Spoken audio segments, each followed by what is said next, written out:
হাৰ্টৰ বেমাৰৰ কিছুমান ক্যাৰেক্টাৰিষ্টিক আছে সেইকেইটা যদি শুনে আপোনালোকে ভালকৈ বুজি পাব। এক নম্বৰ কথা হ'ল হাৰ্টৰ বিষটো বা যেটো ডিসকমফৰ্ট বিষ নহব পাৰে সেইটোৰ কিছুমান ক্যাৰেক্টাৰিষ্টিক আছে যেনেকুৱা ধৰক এক নম্বৰ কথা বুকুখন হেঁচা মাৰি ধৰিছে ক'ত হেঁচা মাৰি ধৰিছে ক'ব নোৱাৰে এটা নিৰ্দিষ্ট পইণ্টত নহয় গোটেই বুকুখন হেঁচা মাৰি ধৰিছে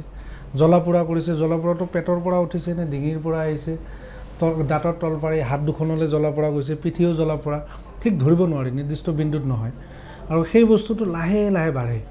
আপুনি কিবা এটা কৰি আছে তো কাম এটাই কৰি আছে বা সাইকেল এখনে মাৰি আছে অলপ লাহে লাহে বাঢ়ি 5 মিনিট 10 মিনিটত পিক হৈ যায় ৰব নোৱাৰা হয় বহুত বেছি বিষাইছে ৰখাই দিলে সাইকেলখন বা ৰৈ দিলে বা বহি থাকোতেও মানুহ হ'ব পাৰে কেতিয়াবা ৰাতি টোপনিটো হয় কিন্তু লাহে লাহে দেখা পাব 5-10 মিনিটত পিক হ'ল পেইনটো আকৌ 5-10 মিনিটত কমি গ'ল হেতুহে হাৰ্টৰ এনজাইনা পেক্টৰিছ বুলি কোৱা হয় ইয়াক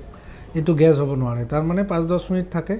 5-10 মিনিটত বাঢ়ে 5-10 মিনিটত কমি যায় এনেকুৱা ধৰণৰ জীৱৰ বিষ আৰু এই বিষ যদি আপোনাৰ আধা ঘণ্টাতকৈ বেছি থাকে 30 মিনিটতকৈ বেছি থাকে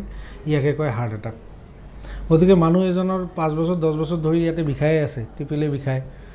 3-4 দিনৰ পৰা হাতখন বিষাই আছে দাঙিব নোৱাৰে কিবা বুকুখন এনেকৈ হালি দিলে বাঢ়ি যায় কিবা গধুৰ বস্তু দাঙিলে বিষটো বাঢ়ি যায় সেইবোৰ হ'ল মাস্কুলাৰ পেইন সেইবোৰো হাৰ্টৰ পেইন নহয় তো মই এই কেইটামান পইণ্ট আপোনালোকক ক'লোঁ এইকেইটা পইণ্ট যদি ভালকৈ মনত ৰাখে আপোনালোকে নিশ্চয় গম পাব যে গেছ হৈছে